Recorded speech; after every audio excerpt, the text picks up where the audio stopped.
এই যে ভাই, এক কাপ চা আর একটা কেক দিন। আরে এই যে, তোকে বলছি, এক কাপ চা আর একটা কেক দে।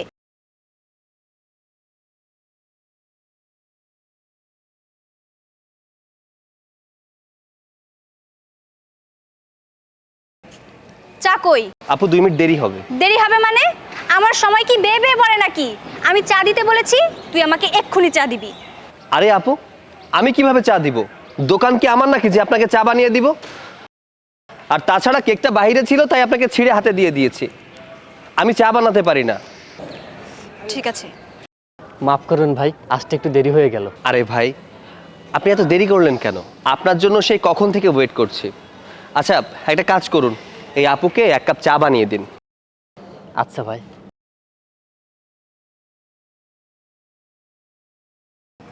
আচ্ছা, এবার বিলটা বলো। এক কাপ চা আর একটা কেক কত হয়েছে?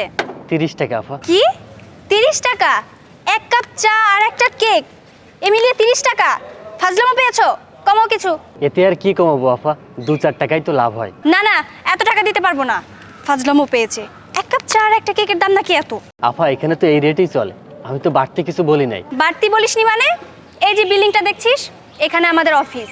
আর আমাদের অফিসের সামনে সামান্য একটা চায়ের দোকান দিয়ে তুই আমার কাছ থেকেই বাড়তি টাকা চাচ্ছিস? কি বলেন আফা, আমি তো বেশি কিছু চাই নাই, আমি তো আসল দামই বলছি। 20 টাকা কেক আর 10 টাকা চা। আর তাছাড়া এখন তো সব কিছুর দাম বেড়ে গেছে আফা। চুপ কর, এনে 10 টাকা। না আফা, এ তো অনেক কম, এত কম দিয়েন না আফা, আমার লস হয়ে যাবে। কোনো লস হবে না। আমি খুব ভালোভাবেই জানি যে তোরা মানুষদের কাছ থেকে ঠিক কিভাবে টাকা হাতিয়ে নিস। এই তো তোমাকে লস করিয়ে দিয়ে চলে গেল। এ আর নতুন কি ভাই, এ তো নিত্যদিনের ঘটনা। প্রতিদিন কেউ না কেউ এসে জোর করে ভয় দেখিয়ে লস করে চলে যায়। তাই বলে কি আর দোকান বন্ধ রাখলে চলে? এইগুলো করেই তো খাইতে হয়। যাই হোক ভাই, আপনি কি আর কিছু খাবেন? না থাক, আমি আর কিছু খাবো না। আচ্ছা ভাই। May I come in sir? Yes, come in. কি ব্যাপার, তুই এখানে? আই এম সরি স্যার, আপনি এই অফিসের বস? হ্যাঁ, আমি এখানকার বস। জাস্ট ওয়েট, আপনি কি সেই অথই যে এখানে ইন্টারভিউ দিতে এসেছেন? জি স্যার। I see. আচ্ছা, দাঁড়িয়ে কেন? বসুন। আই এম সরি স্যার, আসলে আমি জানতাম না আপনি এই অফিসের বস। যদি জানতাম তাহলে ওই দিন আপনার সাথে এতটা মিসবিহেভ করতাম না। বাই দ্য ওয়ে, আপনি এখানে কেন ইন্টারভিউ দিতে এসেছেন? আপনি না গতদিন বললেন যে আপনি অলরেডি এখানে জব করেন। স্যার, কেন শুধু শুধু আমাকে লজ্জায় ফেলছেন? আমি আসলে এমনিতেই বলেছিলাম। বুঝেনি তো, মাঝে মধ্যে এভাবে বলতে হয়। ওরা শুধু শুধু মানুষের কাছ থেকে অতিরিক্ত টাকা নেয়, মানুষের সাথে ডাকাতি করে। তাই ওই দিন আমি একটু ওইভাবে বলেছিলাম, টাকা কমানোর জন্য। শুনুন, ডাকাতি ওরা করছে না, ডাকাতি করছেন আপনারা। মানে? মানে ঠিক বুঝলাম না স্যার। ওরা ওখানে বসে 2-4 টাকার দোকান চালায়। 20-30 টাকার মাল বিক্রি করলে 2-3 টাকা লাভ হয়। সারাদিন মাল বিক্রির পরে কিছু টাকা রোজগার করে সেই টাকা জমায়। আর আপনারা কি করেন?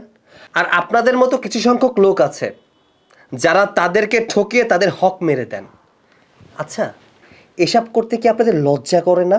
স্যার, আমি আমার ভুল নিয়ে লজ্জিত। আমাকে প্লিজ ক্ষমা করবেন। আগামীতে আর এরকমটা হবে না।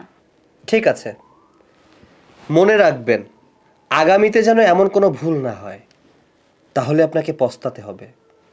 আপনি এখন আসতে পারেন। কিন্তু স্যার, আমি তো এখানে ইন্টারভিউ দিতে এসেছি। আপনার জায়গায় যদি অন্য কেউ এখানে ইন্টারভিউ দিতে আসতো, তাহলে তাকে সিলেক্ট করে নেওয়া হতো। কেন জানেন? আপনার সিভি আমি দেখেছি, আপনার কোয়ালিফিকেশন অনেক ভালো, বাট আপনার মধ্যে কোনো মনুষ্যত্ববোধ বলতে কিছু নেই।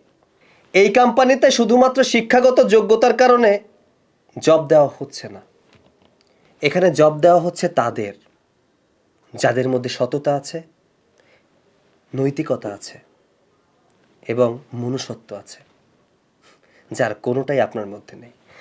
সো এখানে বসে আপনার ইন্টারভিউ নেওয়া তো দূরের কথা, আপনার সাথে কথা বলতে ইচ্ছা করছে না। সো দয়া করে আপনি এখান থেকে বেরিয়ে যান।